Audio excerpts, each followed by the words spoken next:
आइए सुनिए, देखिए, समझिए सनातन सत्य। जैसी दृष्टि वैसी सृष्टि, दृष्टि विज्ञान। कुदरत, कुदरती रचना एवं कुदरत के कानून से शाश्वत सुख की प्राप्ति। जोधपुर के परम पूज्य महात्मा उपासक प्रोफेसर डॉक्टर सोहन राज तातेड़ के निर्देशन में सनातन सत्य। जैसी दृष्टि वैसी सृष्टि, दृष्टि विज्ञान।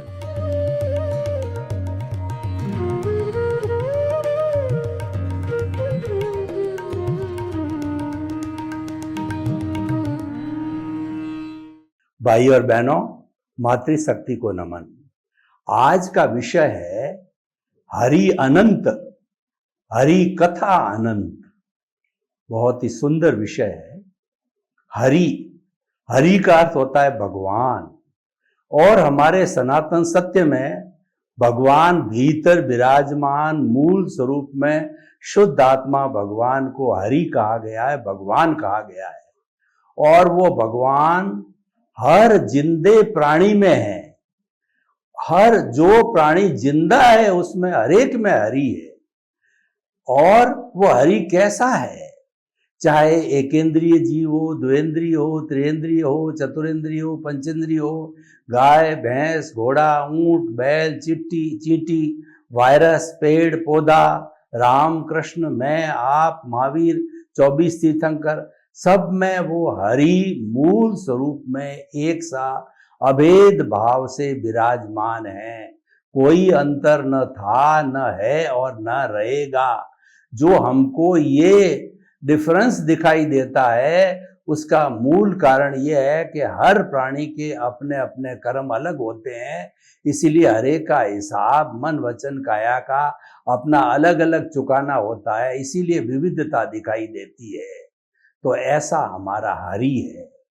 और हरि कथा का मतलब यह है कि भगवान के गुणों को याद करना, क्योंकि हम भी भगवान हैं और वो मूल स्वरूप में भगवान है, लेकिन अभी भगवान बने नहीं हैं। क्यों नहीं बने हैं? इसका कारण है कि अज्ञान ने हमको इस शरीर रूपी जेल में, इस बेड़ी के अंदर बांध रखा है। जब ये अज्ञान मिट जाएगा तो उसके बाद में हरि अपने मूल स्वरूप के अंदर जो ब्लिश की अवस्था है, मोक्ष की अवस्था है, अनंत सुख की अवस्था है, उस अवस्था के अंदर हरि चले जाएंगे और हरि मोक्ष में जाके विराजमान हो जाएंगे। और विराजमान होकर के वहाँ अनंत ज्ञान, अनंत दर्शन, अनंत शक्ति और अनंत सुख के वीर्य के रूप में, ईश्वर के रूप में सदा सदा के लिए विराजमान हो जाएंगे। आनंद के अंदर रहेंगे, वो सच्चिदानंद रहेंगे। सच्चिदानंद का अर्थ होता है, सत का मतलब अविनाशी है,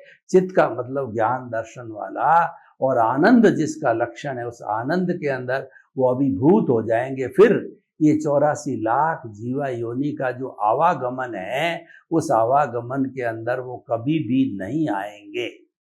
तो उसकी कथा करना, उसके गुणों की भजना करना, उसके गुणों की माला फेरना, उसको याद करना, उसका स्वाध्याय करना, उसमें अवस्थित होना और सेल्फ रियलाइजेशन करना, इंट्रोस्पेक्शन करना, और उसके साथ साथ में जो हमारा आत्मनिरीक्षण करना, आत्म परीक्षण करना है, वो सारी हरि कथा है।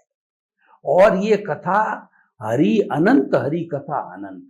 हरि अनंत क्यों कहा गया है? कि अनंत ज्ञान वाला है, अनंत दर्शन वाला है, अनंत शक्ति वाला और अनंत सुख का धाम है। इसीलिए हरि को अनंत कहा गया है। हरि अनंत, हरि कथा अनंत। और हरि कथा यानी हरि के गुण हैं, वो अनंत है, कभी भी अक्षय है, कभी भी समाप्त नहीं होने वाले हैं, क्योंकि यह एक परमानेंट तत्व है। जो हरि है, जो आत्म तत्व है, जो चेतना है, वह परमानेंट तत्व है। भूत में था, भविष्य में रहेगा और वर्तमान में रहेगा।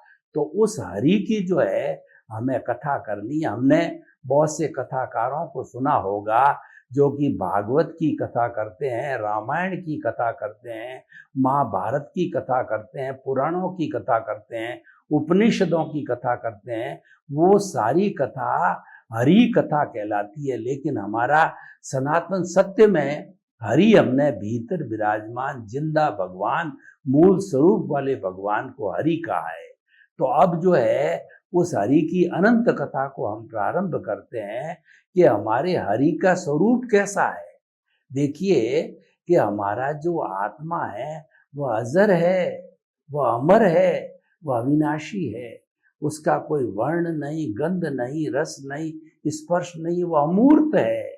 और वह जो है न कभी जलता है, न जलाया जा सकता है, न किसी को रोकता है, न किसी से रुकता है। वो अव्ययवाद है, वो टंकोत्कीर्ण है।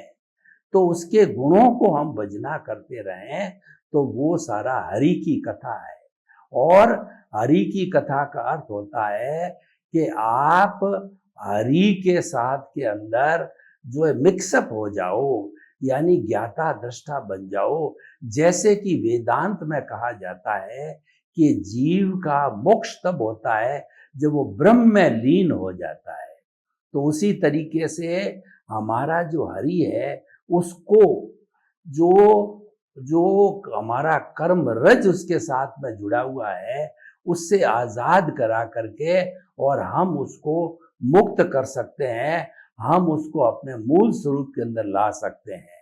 उसका मूल स्वरूप में लाने के लिए जो अज्ञान है वह क्या है, वो हमें जानना है। वैसे अज्ञान को राग द्वेष कहा गया है, मोह कहा गया है, क्रोध मान माया लोभ कहा गया है, कर्म रज कहा गया है, कर्म कहा गया है। और उसके साथ साथ में इसको कॉजल बॉडी, लिंग शरीर भी कहा जाता है। उसके कई कई पर्यायवाची है। उन सब को जो है हम अज्ञान कहते हैं। यानी उस हरि के मूल स्वरूप के अंदर आने के अंदर कोई भी अंतराय है, कोई बाधा है, वह बाधा इस अज्ञान की है। उस अज्ञान ने मूल स्वरूप को रोक रखा है।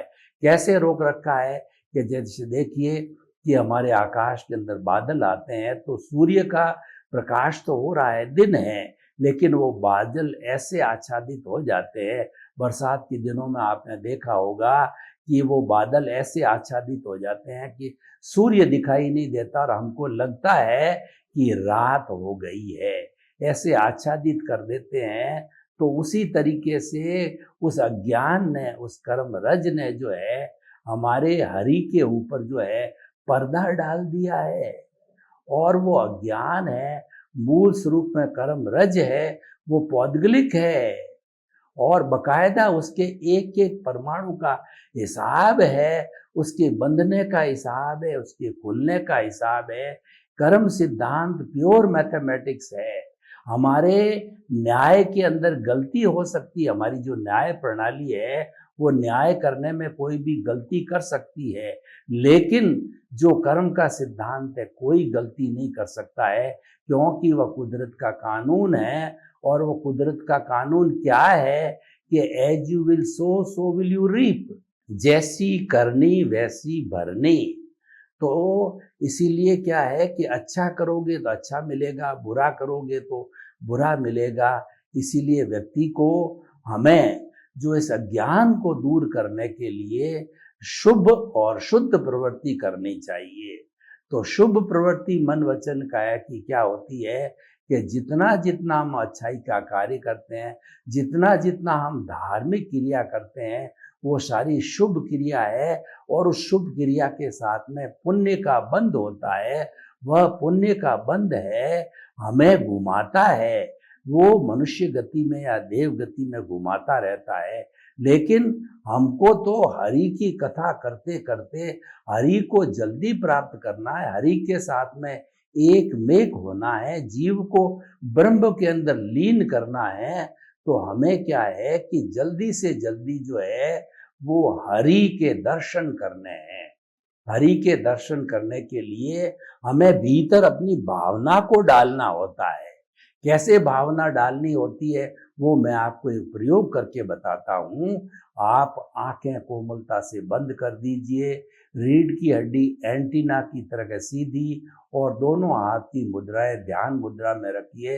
अब हम जो है वो हरि की कथा करने जा रहे हैं और हम उस हरि तक जल्दी कैसे पहुंचे वो हम जो है रास्ता निकाल रहे हैं, क्योंकि हमको घूम करके देव गति या मनुष्य गति में लंबा समय घूम करके नहीं है, हमको तो जल्दी जाना है। तो आप जो ये भाव मैं बोलता हूँ आप सुनते रहिए। हे सिमंदर स्वामी भगवान, मैं प्रार्थना करता हूँ, निवेदन करता हूँ, मैं शुद्ध भाव बहा रहा हूँ कि मेरा अगला जन्म आपके चरणों में हो और आपके चरणों में 3-4 जो है बार जन्म लेकर के मैं मुक्ति जाना चाहता हूँ। मेरे दिल के अंदर मुक्ति की तरंगें उठ रही है, मुक्ति की उमंग उठ रही है। मैं जल्दी से जल्दी मुक्त होना चाहता हूँ। मैं जो है लंबे समय तक जो है मनुष्य गति या देव गति में घूमना नहीं चाहता हूँ।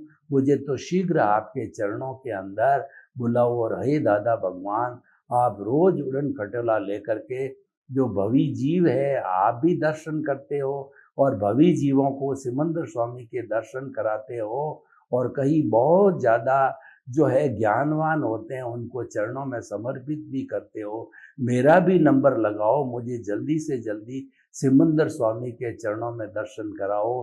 हे पांचालुगुली देवी, हे चंद्रायण यश देव, हे शासन देवी देवताओं, मुझे सिमंदर स्वामी के चरणों में अगला जन्म होने मैं भावना बाता हूँ। मैं शुद्ध भाव करता हूँ कि अगला जन्म मेरा सिमंदर स्वामी के चरणों में हो। मुझे सिमंदर स्वामी तक के पहुँचने के अंदर कोई भी तरह का विघ्न आवे दूर करो, दूर करो, दूर करो। आप रिद्धि सिद्धि वाले देव हो और मुझे दूर करो और मेरी भक्त के ऊपर आप कृपा करो कि मेरा अगला जन्म सिमंदर स्वामी के चरणों में हो। तो मैं भावना बहा रहा हूँ, तहे दिल से बहा रहा हूँ, शुद्ध अंतःकरण से डाल रहा हूँ, शुद्ध भावों से मैं वो भावना बहा रहा हूँ, मेरा अगला जन्म जो है सिमंदर स्वामी के चरणों में हो। अब आप आंखें खोल दीजिए। तो इस तरीके से ये हरि की कथा है। हरि की कथा के साथ साथ में हम अपनी भावना भी रखते जाते हैं, क्योंकि हरि जो है इतना पावरफुल है कि वो हमारे जीवन को बहुत अच्छा बना सकता है। हरि तो मूल स्वरूप के अंदर वो मुक्ति वाला ही है, वो मोक्षगामी है, लेकिन हमने ये मन वचन काया रूपी शरीर भी अपना भुगतान के लिए पाल रखा है, क्योंकि हमने पिछले जन्मों के अंदर 84 लाख जीवे योनि के कुछ कर्मों, कुछ जो जीवों के साथ उनको दुख दिया है, कष्ट दिया है, उनको प्रताड़ना दी है, उनको किसी न किसी रूप में कष्ट पहुंचाया है, तो वो हमारे भाव इकट्ठे होकर के वो हमारे द्रव्य कर्म बन गए हैं और इस जन्म के अंदर वो द्रव्य कर्म जो है हमारे भुगतान के रूप में आ रहे हैं। यानी जो पिछले जन्म के अंदर एक्स नाम का व्यक्ति था, जो भाव डाले हैं, आज मैं सोहन राज नाम का व्यक्ति द्रव्य कर्म के रूप में उन जो है भाव कर्मों को भुगत रहा हूँ और ये मन वचन काया रूपी शरीर मुझे पिछले जन्म के कर्मों के भुगतान के लिए मिला है। तो हम हरि की कथा करते हैं, हरि की प्रार्थना करते हैं कि जो कुछ भी हमारा ये भुगतान चल रहा है, जो कि नियत है, उसको बदला नहीं जा सकता है। एक भी अतिरिक्त सांस लेने की हमारे को पावर नहीं है। तो ऐसा जो है हम उसको ज्ञाता दृष्टा रूप के अंदर देखते रहें, यानी जो हमारा भुगतान चल रहा है उसके साथ हमारा जुड़ाव ना हो। हे प्रभु, हे ईश्वर, मुझे ऐसी शक्ति दो, जागृति दो कि वे मात्र ज्ञाता दृष्टा रह करके और जो है मन वचन काया रूपी जो भी अवस्थाएं उसको मात्र देखता रहूं। यानी हम प्रभु से हरि कथा करके प्रार्थना कर रहे हैं कि जो है वो मन वचन काया तथा उससे जुड़ी हुई हर अवस्था मात्र कुदरती रचना है और वह व्यवस्थित है, वह पूर्व निर्धारित है, वो टैप रिकॉर्डर रूप के अंदर है और वह टेम्परेरी है और वो नाशवान है। उस पूरे को मुझे भुगतना ही होगा, उसमें मेरी कोई स्वतंत्रता नहीं है। तो जब वो मैकेनिकल मोड से चल रहा है तो हम उसकी क्यों दखल अंदाजी करें, और दखल अंदाजी करने से हमको क्या मिलेगा? कुछ भी मिलने वाला नहीं है। उससे दखल अंदाजी से क्या होगा कि ये जो जो राग द्वेष का जो है दौर चल रहा है भुगतान के रूप में, हम उससे जुड़ करके और राग द्वेष को जो है बढ़ाएंगे, यानी पूर्व में हमारी कॉजल बॉडी है उसको हम और भारी कर देंगे, उसका घनत्व बढ़ा देंगे, उसका वॉल्यूम बढ़ा देंगे, और फिर भवांतर के अंदर उसके भुगतान के लिए हम घूमते रहेंगे, जन्म लेते रहेंगे। लेकिन हमें अपने नए जन्मों को काटना है। हमें तो इसी जन्म के अंदर हमारे व्यवहार पक्ष को, हमारे भुगतान को सारा क्लियर करना है, अगले जन्म के लिए पेंडिंग नहीं रखना है। तो ये सारी हम हरि कथा करके कर सकते हैं। यानी जितना जितना समय आप जीवन का हरि कथा में लगाओगे, हरि के गुणों की भजना के अंदर लगाओगे, वो आपका जीवन सार्थक है, और वह रियल पुरुषार्थ है, वो आपके शुद्ध भाव है। उसके अंदर अगर कोई पुण्य का बंध होगा तो वो पुण्य का बंध तो मोक्ष में ले जाने वाले पुण्य का होगा, वो हमारे घुमाने वाले पुण्य से अलग है। जो हमको संसार में घुमाता है वह पुण्य बंध है, मन वचन काया की शुभ क्रिया से होता है, धार्मिक प्रवृत्ति है। हर धार्मिक प्रवृत्ति शुभ प्रवृत्ति, लेकिन उस शुभ प्रवृत्ति को करते करते, क्योंकि वो क्रिया है और क्योंकि वो मन वचन काया से जुड़ा हुआ है, तो उसको करते करते हमारे भीतर कर्ता भाव आ जाता है, ऑनरशिप आ जाती है, डूअरशिप आ जाती है, और वही नए कर्मों के बंधन का कारण बन जाता है। जबकि अगर हम केवल जो है प्रभु का गुणगान करें, प्रभु की कथा करावें, तो वह मात्र जो है हमारे भावों के द्वारा होता है, उसमें कोई क्रिया नहीं है, उसमें समझ को खुला करना होता है, उसके अंदर हमारी रॉन्ग बिलीफ को समाप्त करके हमें राइट बिलीफ करनी होती है कि मैं तो मन वचन काया से मुक्त ऐसा शुद्ध आत्मा हूँ। और ये तो लर्नर्स होते हैं, वो पहले ये बोल के करते हैं, लेकिन बोल के करने के बाद में जब उनकी प्रैक्टिस हो जाती तो मानसिक रूप से करते हैं, और मानसिक रूप से करने के बाद में और अच्छे जो है प्रैक्टिस वाले साधक हो जाते हैं, वो मात्र एहसास से करते हैं, वो प्रतीति से करते हैं। और प्रतीति हमको ज्ञान मिलने के साथ में, जब सदगुरु का और ज्ञानी पुरुष हमको ज्ञान देता है, तो वो ज्ञान से हमारे जो अनंतानुबंधी कषाय है उसको भस्मीभूत कर देता है, दर्शन मोहनीय को वह हटा देता है। और कैसे हटाता है मैं आपको बताऊं कि ये जो कालबेलिए होते हैं ये पूंगी बजाते हैं, तो जब वो पूंगी बजाते हैं तो पूंगी बजाते बजाते पूंगी जो नाग है वो पूंगी के साउंड को सुनने में बहुत इच्छुक रहते हैं, और उस पर नाचते भी है, थिरकते भी है। जो ही वो पूंगी बजती है त्यों ही वो शर्प जो है बाहर निकल के आ जाते हैं और पूंगी पे नाचने लगते हैं। जब वो नाचने लगता है तो कालबेलिया बहुत होशियार होता है, और वह जो है उस नाग को वहां से पकड़ता है जहां उसके जहर की थैली होती है, वह सर्जन होता है, उस थैली को जो है वो शल्य चिकित्सा करके बाहर फेंक देता है। तो वो एक साधारण नाग बना रहता है, वो केवल फुफकारता है, लेकिन उसकी जहर की थैली नहीं है।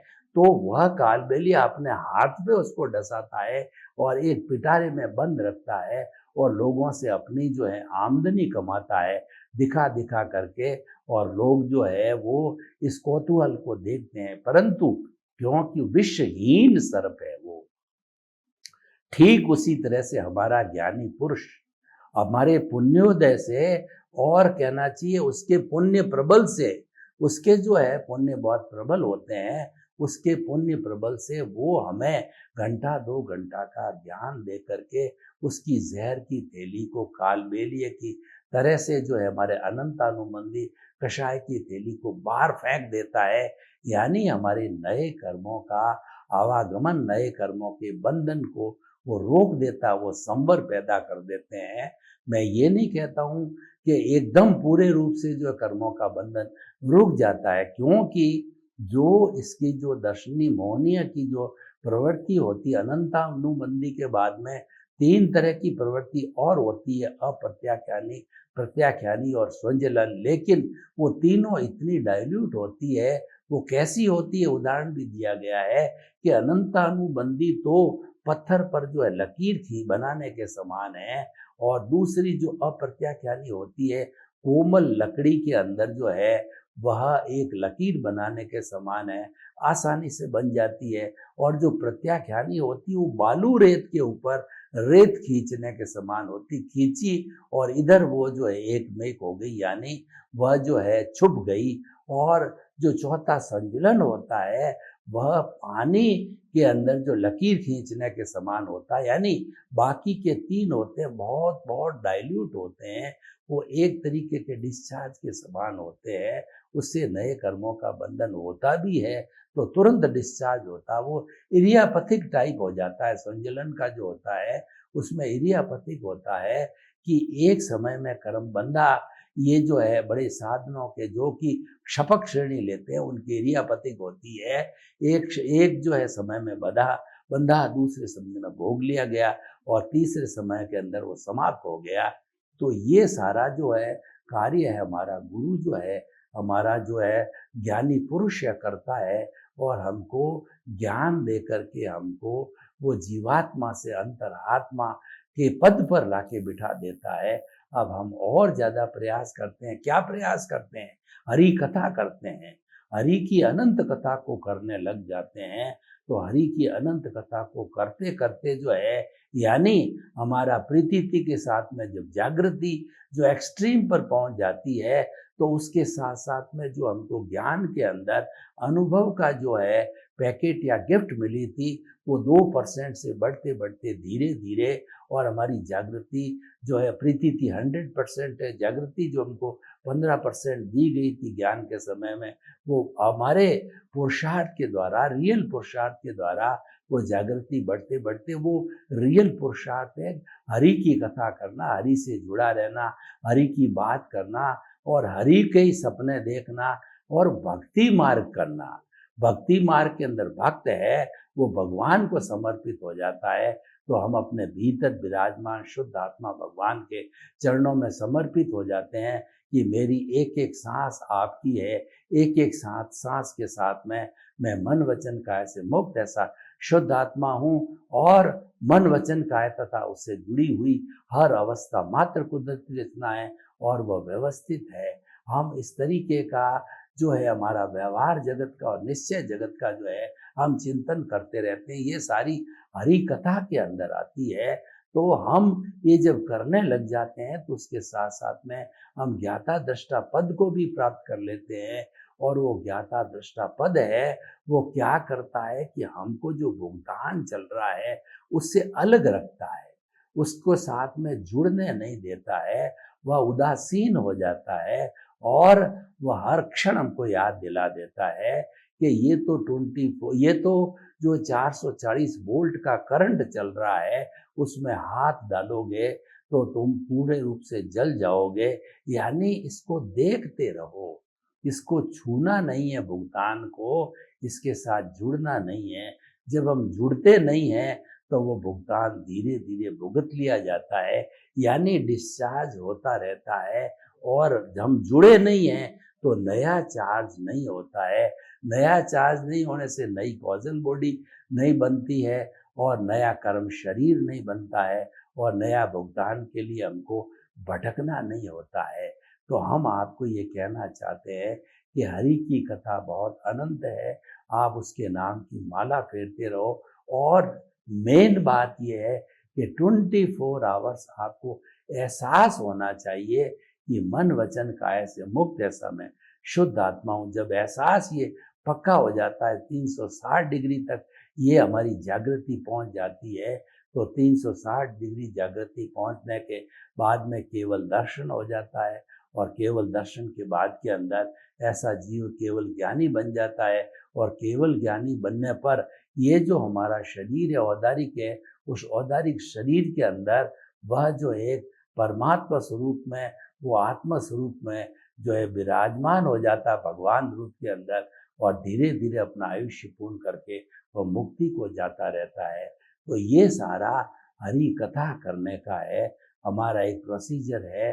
तो इसको तो हम घंटों घंटों तक कर सकते हैं। जितनी भी जो है हमारी सत्संग है वो हरि कथा है।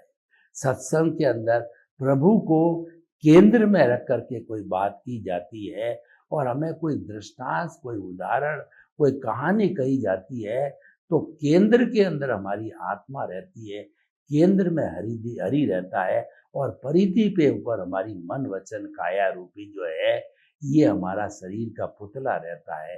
तो हम ये कहना चाहते हैं हरि कथा करने का अर्थ है कि आप पूरे जीवन भर केंद्र के अंदर जो है आत्मा को रखो, चेतना को रखो, यानी आप विदेह बन करके रहो। राजा जनक जो है वो विदेह थे और विदेह है वो जीवन मुक्त होता है।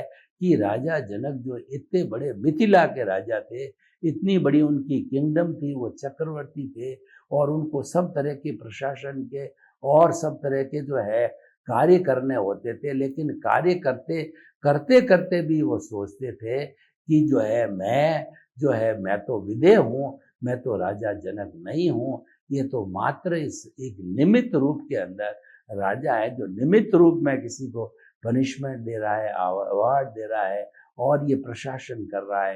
तो हमको इस दुनिया के अंदर निमित्त रूप से रहना है। इसका अर्थ ये हुआ कि हम हरि के द्वारा बताए हुए मार्ग का अनुसरण करते हैं और हरि कथा का सबसे बड़ा, अगर आप जो असर जो है इस शरीर में, इस जो है हमारे ऊपर, मतलब हमारे इस जीवन में देखना चाहते हो, तो आप हमेशा चिंतन करो कि कोई भी संसार की 84 लाख जीवा योनि के समस्त प्राणी हैं, वो निमित्त है, निर्दोष है, अकर्ता है और सारा शुद्ध आत्मा है।